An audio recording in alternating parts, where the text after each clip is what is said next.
entrance to the bloody tower. That's the square tower in the corner.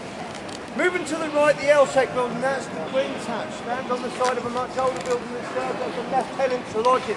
However, due to complaints from Sir Edward Wolston during the reign of King Henry VIII, it was agreed to require the sum of money required for rebuilding. And what we see here is the result, a perfectly preserved Tudor residence that still serves as the home to the Constable of the Tower and his family. But not just a home to important officials. Some very important prisoners were also held in this house. We mentioned the Lord Lovat, who was held here after the failure of the Second Jacobite Rebellion. It's also believed in a much earlier period that Queen Catherine Howard, fifth wife of Henry VIII, was also held here prior to her execution. William Penn was another famous prisoner to be held on the top floor of the Queen's House for his offensive writing, and even so, as a prisoner, still managed to compile his controversial pamphlet, No Cross, No Crime. Now, he was released providing he left the country, so he crossed the Atlantic, found his famous Quaker colony, Pennsylvania, named in honour of his father. One of the last prisoners of the Tower was Rudolf Hess, deputy leader of Nazi Germany.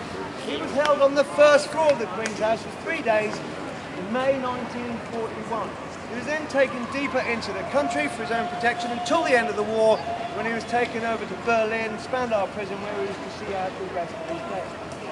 The houses on either side of the Queen's House are now used as accommodation for some of my Yeoman model colleagues and their family. In front of you stands the Beauchamp Tower. If you've had a chance to look into the lower chamber, feel free to climb the internal spiral stairs to the state prison room behind that tall arched window. Inside there you will find some notable inscriptions carved into the walls by some of its prisoners. And some of them are nearly 500 years old. Moving to the right, we have the Regiment of the Tower Doctor. Next door to him, the Tower Chaplain. So if he can't fix his, he buries it. Next door to them both is the Chapel Royal St Peter at Vinkler, and we'll be going in there in a few moments. That building there, the Waterloo block, stands on the site of the grand storehouse that was destroyed by fire in 1841. This building was erected in 1845 as a barracks for as many as 1,000 soldiers of the Tower garrison. It now houses the Jewel House. Gentlemen, you need to listen to this because this is where you're going to be dragged next. Face it. You get to the Crown Jewel.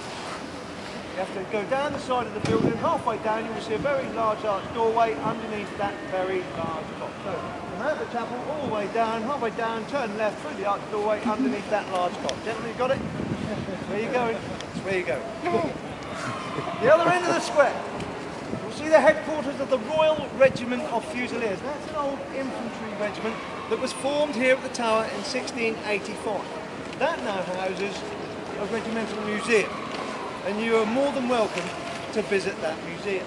Now, ladies and gentlemen, let me get your attention back here to our own private execution site. And like I said, only 6 people were executed on purpose-built scaffold here. 3 of them Queens of England. The first was in 1536 and was Queen Anne Boleyn, the second wife of King Henry VIII. She'd been tried on questionable charges of incest, adultery, witchcraft.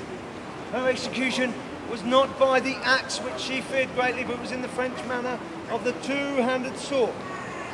Her last words on the scaffold site as he wielded that sword was, "Lord God, have pity on my miserable soul." The executioner was a professional brought over from France, especially for the task. And he'd done the job so cleanly, so clinically, that when he raised her head to declare her traitor, it was written that her eyes were still moving in her sockets and her lips still moving in prayer. And 5 years later, 1541, it was the turn of Margaret Pole, Countess of Salisbury. Now this dear old woman committed no crime. She wasn't even afforded the luxury of a trial. She was, however, the mother of Cardinal Reginald Pole, and it was him that King Henry VIII put his dearly